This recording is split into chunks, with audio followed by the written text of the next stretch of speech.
الحمد لله رب العالمين والصلاة والسلام على أشرف الأنبياء والمرسلين نبينا محمد وآله وصحبه أجمعين اما بعد۔ اللہ رب العزت کی حمد، تسبیح اور ثنا قرآن مجید کے موضوعات میں سے مرکزی ترین ایک موضوع۔ قرآن مجید کو آپ کھولتے ہی اس پہلی حقیقت کا سامنا کرتے ہیں تو وہ یہی ہے کہ الحمدللہ رب العالمین الرحمن الرحیم، اللہ رب العزت کی حمد اور اس کی تعریف اور اس کی اعلیٰ ترین صفات رحمان اور رحیم، اس کی خوبصورت ترین صفات، ان کا تذکرہ ہوتا ہے۔ معاملہ کچھ یوں ہے کہ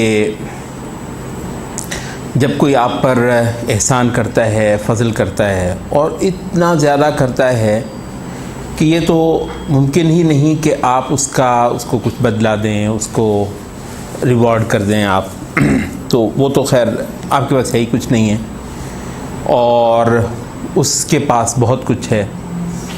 پھر بھی ایک چیز ہوتی ہے آپ کے پاس جو آپ کا دینا بنتا ہے اس کو اور آپ دے سکتے ہیں۔ وہ کیا ہے؟ وہ ہے ممنونیت۔ مطلب یہ واحد چیز ہے جو عبد، فقیر اور محتاج اور ایک وہ شخص جو کہ خالی ہے، معدوم ہے، اس کے پاس کچھ نہیں ہے، وہ چیز دیتا ہے کہ میں تمہارا ممنون ہوں اور تو کیا اعلیٰ ذات ہے، کیا اعلیٰ ہستی ہے۔ آپ یہ دیکھتے ہیں کہ دنیا میں بھی یہی چلتا ہے کہ کم از کم بھی لینے والا تعریف کرتا ہے دینے والے کی۔ تو یہاں پر تو خیر اللہ رب العزت کے جو فضل ہیں، کل ہم نے ان کا بیان تھوڑا سا دیکھ لیا جو کہ قرآن مجید میں بار بار دہرایا جاتا ہے۔ تو اللہ رب العزت کی حمد جو ہے، بنیادی طور پر لفظ حمد اور مدح، ان دونوں میں کیا فرق ہے؟ ویسے تو یہ دونوں ایک دوسرے کے ہم معنی استعمال ہو جاتے ہیں، عربی کے بہت سارے الفاظ کی طرح جو ایک دوسرے کے ہم معنی چلتے ہیں، لیکن اگر آپ اسپیسیفک ہونا چاہیں تو اس صورت میں حمد اور مدح میں جو فرق ہے وہ یہ ہے کہ حمد جو ہے وہ ایک ایسی خوبی کی بنیاد پر کی جاتی ہے جو اس نے کہیں سے نہ لی ہو، تو اس وجہ سے حمد ہو ہی اللہ کی سکتی ہے، کسی اور کی ہو ہی نہیں سکتی ہے۔ اور جو مدح ہے وہ بھی ستائش ہوتی ہے، تعریف ہوتی ہے، مگر کسی ایسی خوبی کی بنیاد پر جو کسی کی دی ہوئی ہو۔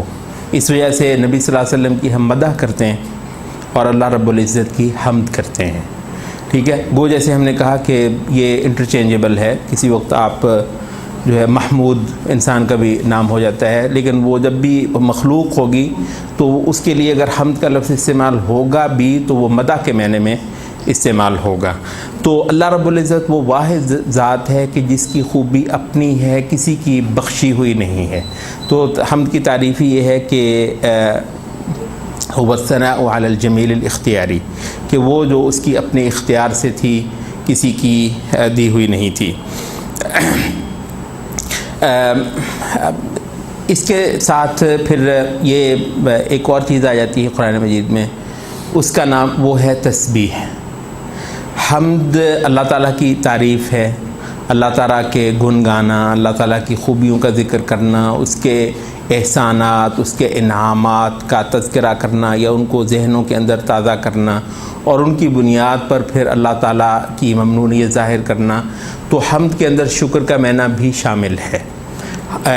تو حمد کے اندر شکر کا معنی شامل ہے اس وجہ سے کہ اس نے بہت کچھ دیا ہے، اور حمد کے اندر خود اس کی تعریف کا معنی بھی شامل ہے کہ وہ ہے ہی خوبی کے لائق۔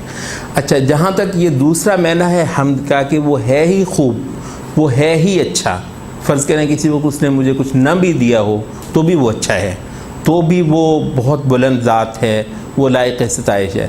اچھا، خاص اس کی خوبی، یہ بنیادی طور پر یہ تسبیح کا معنی ہے۔ تسبیح جو ہے وہ اللہ رب العزت کی پاکی، اس کی خوبی اور اس کے کمالات کا بیان ہے۔ مطلب ایک کامل ذات ہے ہی اللہ تعالیٰ کی، دیکھتے پرفیکٹ ہے ہی اللہ تعالیٰ، اس کے علاوہ کوئی نہیں۔ اس کا علم بھی کامل، اس کی قدرت بھی کامل، اس کی مشیت بھی کامل، اس کی ہر خوبی جو ہے وہ کمال رکھتی ہے. تو اس وجہ سے تسبیح جو ہے وہ اللہ تعالیٰ کی خوبیوں کا ذکر ہے. تو کسی وقت وہ مطلق معنی میں تسبیح آتی ہے، بہت بار جیسا کہ ہم دیکھیں گے جب آیات پڑھیں گے تو بہت جگہوں پر جہاں جہاں اللہ تعالیٰ کے حوالے سے کچھ شرکیہ تصورات کا ذکر آتا ہے، کچھ خرافات کا، کچھ جہالتوں کا، انسانوں نے، جاہلوں نے جو اللہ تعالیٰ کے تصور پر، اللہ تعالیٰ کے اوصاف پر اپنی جہالتوں کا جو ہے نا وہ ملبہ پھینکا ہوا ہے، تو اس سارے کے سارے ملبے کو ہٹانا اور وہاں سے اللہ تعالیٰ کا ایک ایسا خوبصورت پاک تصور پیش کرنا، ذہنوں کے اندر تازہ کرنا، جس میں یہ تمام کے تمام نقائص جو انسانوں نے اللہ تعالیٰ سے منسوب کر دیے ہوئے ہیں، کہیں اس کی اولاد بتائی ہے، کہیں اس کے شریک بتائے ہیں، کہیں اس کے ہمسر بتائے ہیں، کہیں اس کی خوبیوں کو مخلوقات میں تلاش کرنا شروع کر دیا ہے، کہیں مخلوقات کو اس کے اوصاف جو ہیں وہ دینا شروع کر دیے، تو مخلوقات کو اٹھا کر اس کے ساتھ ملانا شروع کر دیا ہے، کہیں شجرے بنا دیے ہیں، کہیں نسب جو ہے وہ اللہ تعالیٰ کے ساتھ جوڑ دیے ہیں. اچھا، کہیں اللہ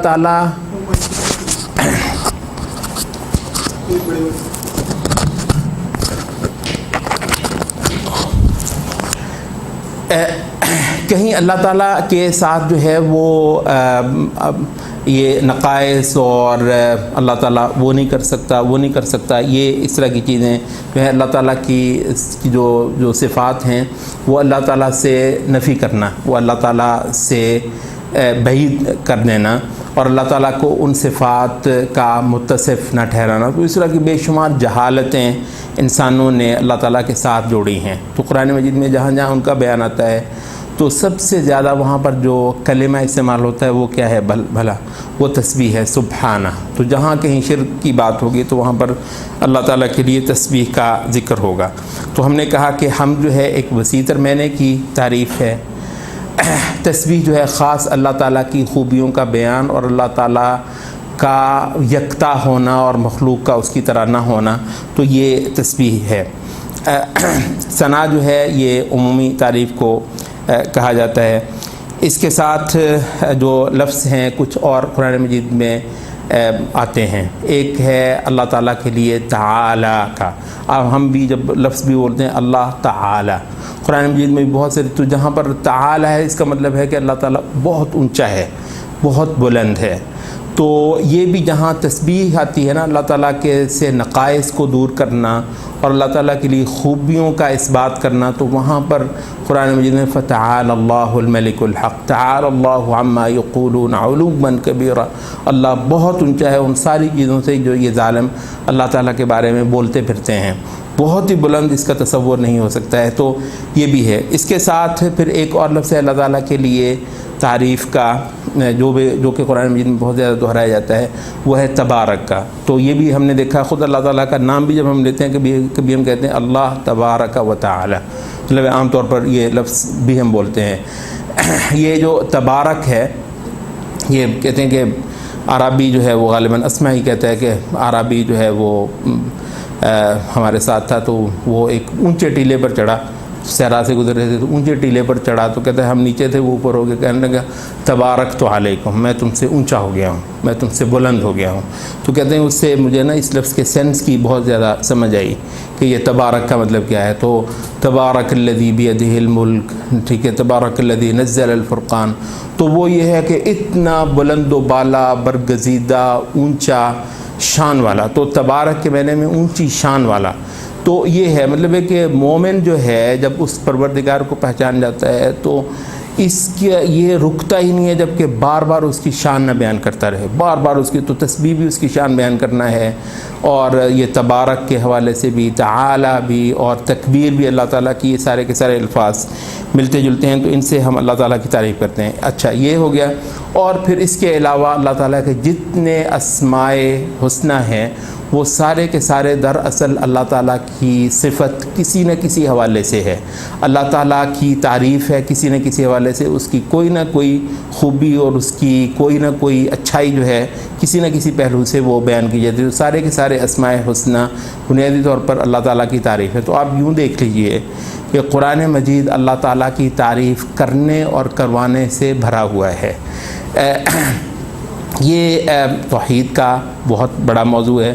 اللہ تعالیٰ کے جو ہے وہ خوبیوں کا ہی ذکر کرتے چلا جانا، تسلی ہی نہ ہونا آدمی کی، مطلب جتنی بھی تعریف کر لیں اس کی تعریف تو کیا، مطلب میرے تعریف کرنے سے کیا تعریف ہو جائے گی، لیکن یہ ہے کہ میری خوش بختی ہے کہ میں کرتا چلا جاؤں تو اللہ تعالیٰ کی تعریف جو ہے لیکن ہم نے جیسے کہا کہ بنیادی طور پر اس کے دو ہی حصے ہیں، ایک ہے حمد جس کے اندر شکر کا معنی بھی ہے، جس کے اندر بندگی عبدیت کا معنی بھی ہے، اور ایک تسبیح جو کہ فی نفس اللہ تعالیٰ کی خوبی ہے۔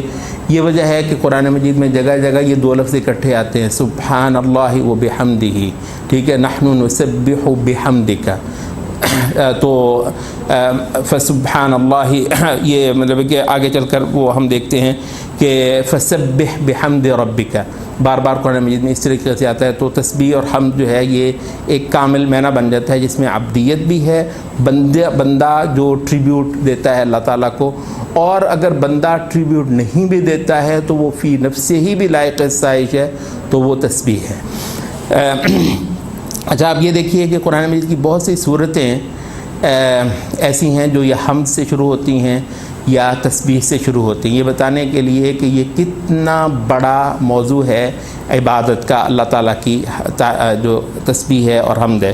یہ سورۃ الحمد سے شروع ہوتی ہے، سورۃ الانعام الحمدللہ الذی خلق السماوات والارض وجعل الظلمات والنور، تعریف حمد اس ذات کی جس نے پیدا کیا آسمانوں کو، زمینوں کو، ظلمتیں پیدا کیں، تاریکیاں پیدا کیں، اس کے باوجود یہ ظالم اس کے ہم سب دنیا میں کھڑے کرتے ہیں۔ سورۃ سبا شروع ہوتی ہے الحمدللہ الذی لہ ما فی السماوات و ما فی الارض، تعریف اس اللہ کی جس کی جاگیر ہے سب کے سب آسمان اور زمین، وَلَهُ الْحَمْدُ فِي الْآخِرَةِ، اور اسی کی تعریف ہے آخرت کے اندر بھی، وَهُوَ الْحَكِيمُ الْخَبِيرُ۔ سورۃ فاطر شروع ہوتی ہے الحمدللہ فاطر السماوات والارض، تعریف اللہ کی جس نے وجود بخشا آسمانوں کو اور زمین کو، جس نے فرشتے بنائے اپنے پیغام رسان، پروں والے، کسی کے 2 پر، کسی کے 3 کسی کے 4 اور کسی کے بے تحاشا، تو کہ ہر چیز پر قادر ہے، اور جو بھی اللہ تعالیٰ کوئی اپنی رحمت کسی کو دینے پر آئے تو کوئی مائی کا لال نہیں ہے جو پھر اللہ کسی کو دے تو کوئی روک دے، اور اگر اللہ روک لے اپنی رحمت کسی سے تو پھر کوئی شان والا نہیں ہے جو کہ پھر وہ رکی ہوئی اللہ تعالیٰ کی رکی ہوئی رحمت کسی کو دلوا دے۔ وہ بڑا غالب قوت والا ہے اور حکمتوں اور دانائی کا مالک ہے۔ اچھا تو یہ حمد سے شروع ہونے والی صورتیں ہیں۔ اچھا دوسری طرف تسبیح سے شروع ہونے والی صورتیں ہیں کئی ساری، ان کو مسبحات کہتے ہیں، بلکہ آپ یہ دیکھ لیجئے کہ کہتے ہیں کہ قرآن مجید کی بہت سی صورتوں کے بارے میں کہ یہ جڑواں صورتیں ہیں، جڑواں صورتیں ہوتی ہیں۔ اچھا 2 جڑواں صورتیں جو ہیں وہ قرآن مجید کی، وہ سورۃ الاسراء جس کو ہم سورۃ بنی اسرائیل بھی کہتے ہیں، اور سورۃ الکہف ہے۔ اس میں آپ خوبصورتی یہ دیکھیے کہ سورۃ الاسراء شروع ہوتی ہے تسبیح سے، سبحان الذی اسریٰ بعبدہ لیلا من المسجد الحرام الی المسجد الاقصی۔ اچھا اور اس کے بعد سورۃ کہف شروع ہوتی ہے وہ حمد سے شروع ہوتی ہے، الحمدللہ الذی انزل علی عبدہ الکتاب ولم یجعل لہ عوجا۔ اچھا اس کے بعد پھر یہ سورۃ حدید شروع ہوتی ہے اللہ تعالیٰ کی تسبیح سے، سبح للہ ما فی السماوات وما فی الارض وہو العزیز الحکیم۔ بلکہ حقیقت یہ ہے کہ اگر آپ کے پاس کچھ وقت ہو تو آپ یہ سورۃ الحدید کا جو ابتدائیہ ہے وہ ضرور پڑھیے گا۔ ہم عام طور پر جو عیسائیوں کو، یہودی نان مسلم وغیرہ جن کو بھی پریزنٹیشن دیتے تھے کبھی کبھی اسلام پر، قرآن پر، تو ان کے لیے سادہ ترجمہ جو ہے نا وہ ہم ہے آیت الکرسی، یہ سورۃ الحدید کا ابتدائیہ، یہ مطلب ہے کہ بالکل ہل کر رہ جاتے تھے وہ، صرف اس کا سادہ اگر ترجمہ آپ پڑھ لیں تو اللہ تعالیٰ کی اتنی خوبیوں کا، اتنی صفات کا ذکر ہے، اس کے لیے یہ 6 آیات جو ہیں سورۃ الحدید کی، یہ پے در پہ اللہ تعالیٰ کے بے شمار اعلیٰ اوصاف بیان کرتی ہیں۔ سورۃ الحشر سبح للہ سے شروع ہوتی ہے، سورۃ الصف سبح للہ سے شروع ہوتی ہے، سورۃ الجمعہ یسبح للہ سے شروع ہوتی ہے، سورۃ التغابن یسبح للہ، اور سورۃ الاعلیٰ جو ہے وہ سبح اسم ربک الاعلیٰ۔ تو یہ ساری کی ساری صورتیں ابتدا ہی سے اللہ تعالیٰ کی تسبیح کا ذکر کرتی ہیں۔ اچھا، جنتیوں کے بارے میں اللہ رب العزت فرماتا ہے سورۃ یونس کا پہلا رکوع جہاں پر ختم ہوتا ہے کہ جنتیوں کے 3 لفظ، اہل جنت 3 لفظ جو ہیں بولتے ہیں، سبحانک اللہم دعواہم فیہا سبحانک اللہم، بار بار جو ان کی زبان پر جو لفظ آتے ہیں وہ ہے سبحانک اللہم، پاک ہے تو اے اللہ، پاک ہے تو اے اللہ۔ بلکہ بعض حدیث میں آتا ہے کہ وہ جو ہے نا یلہمون التسبیح، ان کو الہام ہوگی تسبیح، کما یلہمون النفس، جیسے ہمیں دنیا میں سانس نہیں آتی، یعنی سانس مطلب ہم فیصلہ کر کے تو نہیں لیتے، سوئے ہوئے بھی مطلب سانس ہم لے رہے ہوتے ہیں، تو یہ خودکار عمل ہے جس میں آپ کو کوئی مشقت، کوئی اسٹرگل نہیں کرنی پڑتی، تو خود بخود آتی ہے۔ اچھا، دنیا میں تو یہ ہے کہ یہ عبادت جو ہے اسٹرگل کرنے سے ہوتی ہے، اسٹرگل نہ کریں تو عبادت نہیں ہوتی ہے۔ تو لیکن آپ کو پتہ ملائکہ کو تو کوئی ایسا اسٹرگل نہیں کرنی پڑتی، تو وہ تو تسبیح کرتے ہی چلے جاتے ہیں۔ تو کوئی اسی طرح کی کوئی شاید ہوگی جس کی پوری حقیقت ہمیں علم نہیں ہے کہ جنت کے اندر جو ہے وہ اہل جنت مسلسل اللہ تعالیٰ کی تسبیح کریں گے، تو دعواہم فیہا سبحانک اللہم، تو ان کی بار بار منہ پر آنے والی بات جو ہے وہ تسبیح ہوگی سبحانک اللہم، وتحیتہم فیہا سلام، اور ان کا جو گریٹنگ ہوگی، بار بار ایک دوسرے کو ملیں گے تو سلام سلام، سلامتی ایک دوسرے پر بہت بھیجیں گے، بلکہ جنت ہے ہی دار السلام، جنت کا ایک نام ہی دار السلام ہے۔ اچھا، تو اللہ تعالیٰ کے لیے تسبیح، آپس میں سلام، اور فرمایا کہ وآخر دعواہم ان الحمد للہ رب العالمین، اور ان کی گفتگو کا اختتام جو ہے ہر بار اس پر ہوگا کہ الحمد للہ رب العالمین، سب تعریف اللہ تعالیٰ کی۔ تو یہ 2 لفظ ہو گئے اللہ تعالیٰ کے لیے تسبیح اور حمد، اور انسانوں کے لیے سلام۔ سورۃ النمل میں یہ موضوع جو ہے وہ اسی طرح آتا ہے کہ قل الحمد للہ وسلام علی عبادہ الذین اصطفیٰ، کہو کہ تعریف تو ہے اللہ تعالیٰ کی اور سلامتی ہے اللہ تعالیٰ کے ان بندوں پر جن کو اللہ تعالیٰ نے چنا ہے اپنی نبوت کے لیے۔ سورۃ الصافات میں بھی پھر یہ موضوع آتا ہے، یہ سورۃ الصافات جہاں پر ختم ہوتی ہے، اور آپ نے اکثر دیکھا ہوگا کہ ہمارے خطیب واعظ وغیرہ اپنی گفتگو کا اختتام ان الفاظ پر کرتے ہیں، سبحان ربک رب العزت عما یصفون وسلام علی المرسلین والحمد للہ رب العالمین۔ یہاں پر بھی وہ 3 لفظ آئے ہیں، ایک تسبیح جو کہ اللہ تعالیٰ کے لیے، ایک سلام جو کہ انسانوں کے لیے ہے، اور ایک حمد جو کہ پھر اللہ رب العزت کے لیے ہے۔ لیکن یہاں پر جیسے ابن ابی العز حنفی جو ہے وہ شرح عقیدہ طحاویہ میں کہتے ہیں، اس کے علاوہ بھی علماء عقیدہ کہتے ہیں کہ یہ اصل میں عقیدہ کا ایک بہت بڑا بیان ہے۔ یہ جو لفظ ہے نا 3، سبحان ربک رب العزت عما یصفون، وہ یہ ہے کہ انسانوں نے جتنے اللہ تعالیٰ کے اوصاف بیان کیے نا، جتنے مذاہب لگے ہوئے بے وقوف زور لگانے خالق کے بارے میں بات کرنے کے لیے، اللہ تعالیٰ کہتا ہے سب کے سب جھوٹ ہے، سب کا سب رد ہے۔ سبحان ربک رب العزت عما یصفون، پاک ہے تیرا رب، عزت والا رب، عزت کا مالک، ان سب باتوں سے جو اہل زمین نے کبھی بھی اپنے دماغ سے سوچ کر اس کے بارے میں کی ہوں گی۔ اور فرمایا کہ وسلام علی المرسلین، سلامتی ہے رسولوں کے لیے، رسول البتہ اس کا جو وصف بیان کریں گے کیونکہ وہ وہی ہوگی، وہ بتائے گا اپنے بارے میں کیا ہوں، ٹھیک ہے، وہ بتائے گا اپنی شان، وہ بتائے گا اپنی صفات، تو وہ صرف وہی کے ذریعے سے۔ تو سلامتی جو ہے وہ صرف رسولوں کے لیے، رسولوں کی زبان کے لیے، اور رسولوں کے کلام اور رسولوں کی جو شریعت ہے اس کے لیے ہے۔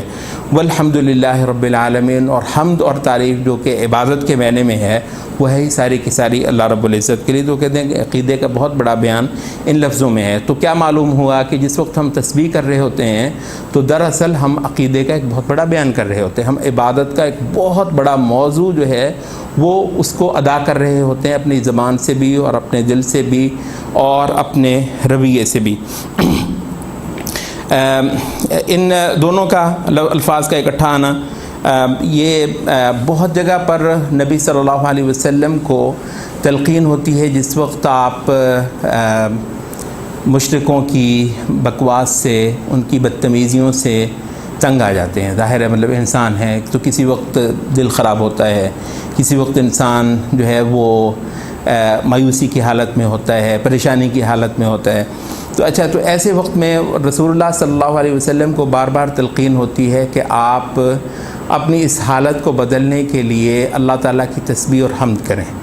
تو تسبیح اور حمد جو ہے یہ کنایہ بھی ہے ایک قرآن مجید میں نماز کے لیے، کیونکہ نماز کا تقریباً پورے کا پورا عمل جو ہے وہ تسبیح اور حمد ہے اللہ تعالیٰ کی۔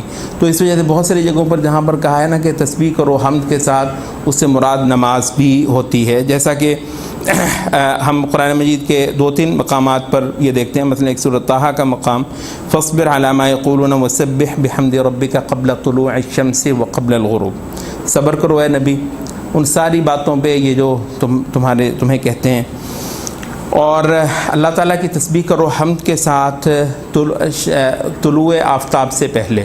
کون سا کیا ہے یہ مراد سے؟ فجر کی نماز۔ وقبل غروبها، اور سورج کے غروب ہونے سے پہلے، یہ جو شام کی عصر کی نماز ہے۔ ومن آناء اللیل، اور رات کے پہروں میں سے یہ جو عشاء کی یا تہجد کی نماز ہے۔ فسبح واطراف النہار، اور دن کے دونوں کناروں پر۔ لعلک ترضی۔ اچھا سورۃ قاف میں بھی یہ ہوتا ہے فاصبر علی ما یقولون وسبح بحمد ربک قبل طلوع الشمس وقبل الغروب، تقریباً وہی بات ہے۔ اور سورۃ طور کے اندر بھی یہی بات ہوتی ہے۔ سورۃ الروم میں بھی یہ مضمون آتا ہے فسبحان اللہ حین تمسون وحین تصبحون، پاکی ہے اللہ تعالیٰ کی جب تم صبح کرو اور جب تم شام کرو۔ کیا مراد ہے یہاں پر؟ اللہ تعالیٰ کی تسبیح ہے۔ تو یہ جو نماز ہم پڑھتے ہیں یہ اللہ کی تسبیح ہے، پوری کی پوری نماز اگر ہم شعور کے ساتھ پڑھیں، اس سے اعلیٰ اللہ تعالیٰ کی تسبیح اور کوئی نہیں ہے۔ اور فرمایا کہ وَلَهُ الْحَمْدُ فِي السَّمَاوَاتِ وَالْأَرْضِ وَعَشِيًّا، شام کے وقت بھی، وَحِينَ تُظْهِرُونَ، جب تم ظہر کرتے ہو تو اس وقت بھی۔ اچھا تو یہ تسبیح کا اور اللہ تعالیٰ کی حمد کا، اور جو کہ عبادت کے معنی میں ہے، یہ موضوع چلتا رہتا ہے۔ اچھا چند مقامات ہم اور دیکھ لیتے ہیں جو جہاں اللہ تعالیٰ کا دنیا کے اندر عذاب آتا ہے اللہ تعالیٰ کے دشمنوں پر، اللہ تعالیٰ کے منکروں پر، وہاں پر بھی حمد آتی ہے۔ آپ ذرا یہ غور کر لیجئے، فَقُطِعَ دَابِرُ الْقَوْمِ الَّذِينَ ظَلَمُوا وَالْحَمْدُ لِلَّهِ رَبِّ الْعَالَمِينَ، ظالموں کی جڑ کاٹ کر رکھ دی گئی اللہ تعالیٰ کا جب عذاب آیا، اور سب تعریف اللہ تعالیٰ کی ہے۔ تو اس وجہ سے زمین پر جو عدل و انصاف ہے اللہ تعالیٰ کا، اس پر بھی اللہ تعالیٰ کی تعریف کی جاتی ہے۔ اچھا سورۃ الزمر کے آخر میں ذکر آتا ہے کہ جب سب کا سب جنتی جنت میں چلے گئے، فیصلے ہو گئے حق کے، اور جہنمی جہنم کے اندر چلے گئے، اور ساری کی ساری قضا ہو گئی، وَقُضِيَ بَيْنَهُمْ بِالْحَقِّ وَقِيلَ الْحَمْدُ لِلَّهِ رَبِّ الْعَالَمِينَ، آخر میں یہ ایک آواز لگے گی کہ الحمد للہ رب العالمین، سب کی سب تعریف اللہ تعالیٰ کی۔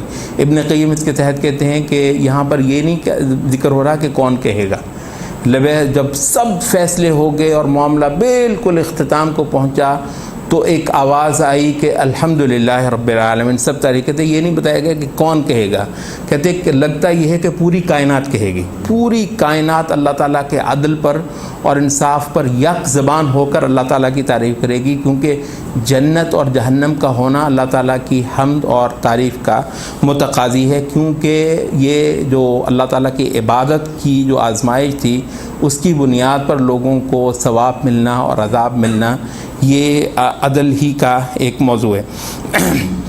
یہ ہم نے قرآن مجید کے اندر ہم دیکھتے ہیں جہاں پر اللہ تعالیٰ کی قوت کا اور جلال کا اور جمال کا ذکر ہے، وہاں پر تسبیح ہوتی ہے۔ اب مثلا سورۃ الزمر کا یہ مقام ہے، وما قدر اللہ حق قدرہ والارض جمیعا قبضتہ یوم القیامہ، ان لوگوں نے اللہ تعالیٰ کی قدر کی ہی نہیں جو کہ اس کا حق تھا، انہوں نے اللہ کی شان نہیں پہچانی جو کہ اس کی شان تھی۔ حال یہ ہوگا کہ الارض جمیعا قبضتہ، پوری کی پوری زمین اس کی مٹھی میں ہوگی، پوری زمین اس کی مٹھی میں ہوگی یوم القیامہ، قیامت کے روز۔ والسماوات مطویات، اور آسمان جو ہے وہ اس طریقے سارے لپیٹ کر اکٹھے کر کے، مطویات بیمینہ، اللہ تعالیٰ کے دانے ہاتھ میں ہوں گے۔ سبحانہ و تعالی، وہ پاک ہے اور بہت اونچا ہے اس سے جو یہ لوگ شرک کرتے ہیں۔ تو اللہ تعالیٰ کی جہاں شان کا بیان آیا ہے، اور یہی وہ مقام ہے کہ وہ صحابی کہتے ہیں رسول اللہ صلی اللہ علیہ وسلم یہی سورۃ زمر کی ہی اس آیت کے حوالے سے فرما رہے تھے ممبر پر کھڑے ہوئے خطبہ دیتے ہوئے کہ اللہ تعالیٰ زمین کو اپنے مٹھی میں کر لے گا، پورے آسمانوں کو لپیٹ لے گا، ان کو ہلائے گا، لرزائے گا، پھر کہے گا ان الملک ان الجبار ان المتکبر، میں ہوں جبار، میں ہوں متکبر، میں ہوں بادشاہ۔ این الملوک این الجبارون این المتکبرون، کہاں ہیں بادشاہ، کہاں ہیں متکبر زمین کے، کہاں ہیں جبار جو بنے پھرتے تھے؟ تو وہ صحابی کہتے ہیں رسول اللہ صلی اللہ علیہ وسلم جب وہ کہہ رہے تھے یوں لرز رہے تھے اس وقت کہ ہمیں ڈر تھا کہ آپ جو ہے نا ممبر سمیت کہیں زمین پر نہ نیچے آنا، کہ نہ اس قدر نبی صلی اللہ علیہ وسلم لرز رہے تھے۔ تسبیح ہے یہ، مطلب یہ تسبیحی کا موضوع ہے اللہ تعالیٰ کی پاکی کا اور بڑائی کا۔ تو اس کی مطلب آپ ڈوب جاتے ہیں جب اللہ تعالیٰ کی ان صفات کا آپ تذکرہ کرتے ہیں۔ اچھا، اللہ تعالیٰ کی تکبیر کا بہت ساری جگہوں پر جو بیان ہے بنیادی طور پر وہ اللہ تعالیٰ کی حمد اور تعریفی ہے، اور یہ موضوع ایک یہ سورۃ الحج کے اندر بھی ذکر ہوتا ہے کذالک سخرھا لکم لتکبروا اللہ علی ما ہداکم۔ تو یہ قربانیاں جو ہیں اللہ تعالیٰ نے تمہارے لیے مسخر کی ہیں تاکہ تم اللہ تعالیٰ کی تکبیریں کرو اس چیز پر جو اس نے تمہیں ہدایت دی ہے۔ سورۃ جاثیہ کے آخر میں یہ کبریا اور حمد ساتھ ساتھ آتی ہے، فللہ الحمد رب السماوات والارض رب العالمین۔ حمد ہے اللہ کی جو کہ سماوات کا رب ہے اور زمین کا اور تمام جہانوں کا، وَلَهُ الْكِبْرِيَا، اور سب کبریا بڑائی اسی کی ہے، فی السماوات والارض، آسمانوں میں اور زمین میں۔ تو حمد بھی اسی کی ہے، کبریائی بھی اسی کی ہے۔ اچھا، کسی جگہ پر اللہ تعالیٰ کے لیے جو ہے وہ جلال اور اکرام کے الفاظ سے بھی عین وہی مضمون ادا کیا جاتا ہے جو تسبیح اور حمد سے ہے۔ سورۃ الرحمن میں آتا ہے کل من علیہا فان، جو کچھ روئے زمین پر ہے سب فنا ہو جانے والا ہے۔ وَيَبْقَى وَجْهُ رَبِّكَ، اور بچ جانے والا ہے، باقی رہنے والا ہے چہرہ تیرے پروردگار کا جو کہ جلال اور اکرام والا ہے۔ اسی صورت کے اندر 2 بار آتا ہے تبارک اسم ربک ذی الجلال والاکرام۔ خود یہ اسلام کی جو دعوت ہے تو وہ بھی دراصل یہی توحید کی اور تسبیح کی دعوت ہے۔ تو ہم جب توحید کی دعوت دیتے ہیں تو دراصل یہ اللہ کی تسبیح ہے۔ تو یہ قرآن مجید میں قل ھذہ سبیلی ادعو الی اللہ علی بصیرۃ انا ومن اتبعنی، کہو یہ میرا راستہ ہے، میں اللہ کی طرف بلاتا ہوں بصیرت پر ہوتے ہوئے، یہ میں بھی میرا راستہ ہے اور میرے پیروکاروں کا بھی، وہ سبحان اللہ، اور اللہ پاک ہے، وما انا من المشرکین، میں مشرکوں میں سے نہیں ہوں۔ کائنات پر غور و فکر کرتے ہوئے، کیونکہ آپ آخر میں اس بات پر پہنچتے ہیں کہ اللہ تعالیٰ کی کیا کیا شانیں ہیں، جب آپ کائنات پر غور کرتے ہیں تو بے شمار قرآن مجید کے مقامات پر جہاں کائنات کی چیزوں پر غور کیا جاتا ہے وہاں بات کا اختتام اللہ تعالیٰ کی تسبیح پر ہوتے ہیں۔ ہم صرف یہ آل عمران کا یہ مقام دیکھتے ہیں، نفی خلق السماوات والارض واختلاف اللیل والنہار لآیات لأولی الالباب، آسمانوں اور زمین کی ساخت میں رات اور دن کا بدلنا، جو لوگ غور کرتے ہیں دیکھتے ہیں تو ان کے لیے ڈھیروں کی ڈھیروں نشانیاں ہوتی ہیں جو ان کا دل شہادت دیتا ہے کہ اس کائنات کا مالک کس قوت کا مالک ہے۔ پہاڑ پر اللہ تعالیٰ نے تجلی فرمائی تو پہاڑ ریزہ ریزہ ہو گیا، اور وخر موسیٰ صعقا، موسیٰ بے ہوش ہو کر گر پڑے۔ فلما افاقا، پتہ نہیں کتنا وقت لگا ہوگا کہ پھر جب موسیٰ ہوش میں آئے تو جو پہلا لفظ بولا وہ کیا تھا؟ قال سبحانک، خدایا تو پاک ہے۔ تو مطلب ہے اللہ تعالیٰ کی پاکی ہی بیان کرتے ہیں۔ تو آپ یہ دیکھیں مختلف پہلوؤں سے اللہ تعالیٰ کی پاکی پر ہی بات کا جو ہے وہ کلائمیکس پہنچتا ہے۔ تبت الیک، میں تائب ہوا تیری طرف، وانا اول المؤمنین، اور میں سب سے پہلا ایمان لانے والوں میں سے ہوا۔ عیسیٰ علیہ السلام کو آخرت کا جو اتنا بڑا جو میدان لگا ہوگا اس میں حاضر کر لیا جاتا ہے۔ سورۃ المائدہ کا مقام ہے تقریباً جہاں سورۃ المائدہ ختم ہوتی ہے، اور اللہ تعالیٰ فرماتا ہے کہ اے مریم کے بیٹے عیسیٰ، کیا تو نے کہا تھا لوگوں کو کہ مجھے اور میری ماں کو، ہم دونوں کو الہ بنا لو اللہ کو چھوڑ کر؟ تو جو پہلا لفظ آتا ہے عیسیٰ علیہ السلام کی زبان پر وہ کیا ہے؟ قال سبحانک، خدایا تو پاک ہے، میں ما یکون لی ان اقول ما لیس لی بحق، میری کہاں یہ مجال کہ میں لوگوں کو یہ کہتا پھروں کہ تم مجھے پوجو یا میری ماں کو پوجو۔ تو یہاں پر بھی یہ تسبیح آپ دیکھ لیجئے کہ توحید کا ہی بیان ہے۔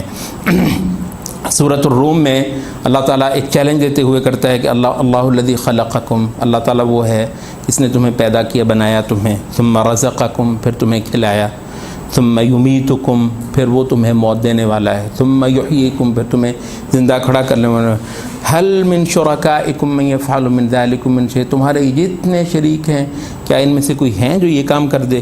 سبحانہ، وہ پاک ہے۔ آپ ذرا یہ دیکھیے کہ بار بار جو ہے وہ اللہ رب العزت کی یہ جو خوبی ہے یہ بیان کس طریقے سے اللہ تعالیٰ کرواتا ہے۔ سورۃ الواقعہ میں اللہ تعالیٰ کے بہت سارے جو احسانات ہیں ان کو ذکر کرنے کے بعد اللہ تعالیٰ فرماتا ہے کہ فسبح بسم ربک العظیم، تو ان ھذا لہو حق الیقین فسبح بسم ربک العظیم۔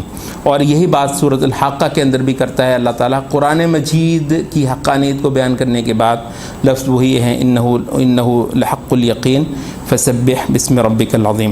اچھا، یہ آخری جو ہے سورۃ النصر جو ہے، کہتے ہیں رسول اللہ صلی اللہ علیہ وسلم کے مشن کا جو اختتام ہے نا، وہ جیسے کہتے ہیں نا کہ مشن اکمپلشڈ، وہ جو ہوتا ہے نا، مطلب وہ جو باس ہے بعض اوقات وہ کہتے ہیں مشن اکمپلشڈ۔ تو یہ دراصل سورۃ النصر اسی معنی کی آئی ہے کہ رسول اللہ صلی اللہ علیہ وسلم کو کہا جا رہا ہے آپ نے مشن جو ہے نا اپنا اکمپلش کر دیا ہے۔ اور یہ وہ چیز ہے کہ جس کو جو ہے وہ حضرت عبداللہ ابن عباس نے کہا کہ رسول اللہ صلی اللہ علیہ وسلم کی وفات کی پیشن گوئی ہے، یہ ایک طریقے سے نعی ہے یہ سورت جو ہے۔ تو اس میں جو ہے وہی بات کی جا رہی ہے کہ ماشاءاللہ اتنا بڑا مشن رسول اللہ صلی اللہ علیہ وسلم نے ادا کر دیا ہے کہ جو اتنا بڑا مشن کسی نبی کسی رسول نے بھی ادا نہیں کیا ہے۔ تو انسانی تاریخ کا اتنا بڑا مشن جو ہے وہ سرے لگانے کے بعد پھر کیا ہے، تو کہا کہ وَرَأَيْتَ النَّاسَ يَدْخُلُونَ فِي دِينِ اللَّهِ أَفْوَاجًا فَسَبِّحْ بِحَمْدِ رَبِّكَ وَاسْتَغْفِرْ۔ تو اب تو جتنی ہو سکے اب اس کی تسبیح کر۔ اب نوکری بھی اسی کی ہے، ٹھیک ہے، اور نوکری کر کے اتنا بڑا مشن مکمل کر کے تو پھر جو ہے پھر اس کو بتایا جا رہا ہے کہ اب پھر تم اس کی تسبیح کرو۔ کیوں، کیا وجہ؟ کہ یہ نہیں ہے کہ بھئی اس اللہ تعالیٰ کے عبد نے اللہ تعالیٰ کے لیے کچھ کر دیا ہے، بلکہ اللہ تعالیٰ نے اس سے ایسا اعلیٰ کام لے لیا ہے۔ تو اس وجہ سے کیونکہ یہ شان اللہ نے بخشی ہے تمہیں کہ تم سے اتنی بڑی نوکری کروا لی ہے، تو اس وجہ سے اب تم اللہ تعالیٰ کی تسبیح کرو اور اس کی حمد کرو۔ تسبیح اور حمد یہ وجہ ہے کہ حضرت عائشہ رضی اللہ عنہ کہتی ہیں کہ جب سے یہ آیت اتری تو نبی صلی اللہ علیہ وسلم نے رکوع اور سجود میں سبحانک اللہم و بحمدک اللہم اغفر لی کہنا شروع کر دیا۔ تو دراصل یہ اس صورت کی تطبیق تھی، اس صورت پر عمل تھا کہ نبی صلی اللہ علیہ وسلم نے بکثرت رکوع اور سجود میں اللہ تعالیٰ کی تسبیح اور حمد کہنا شروع کر دی۔ اور یہ اچھا ہے اگر کسی کو یہ دعا نہیں آتی سبحانک اللہم و بحمدک اللہم اغفر لی، سبحانک اللہم ربنا و بحمدک اللہم اغفر لی، یہ رکوع اور سجود میں زیادہ سے زیادہ کہے، کیونکہ نماز ہے ہی بنیادی طور پر حمد اور تسبیح۔ قولوا قولی ھذا واستغفر۔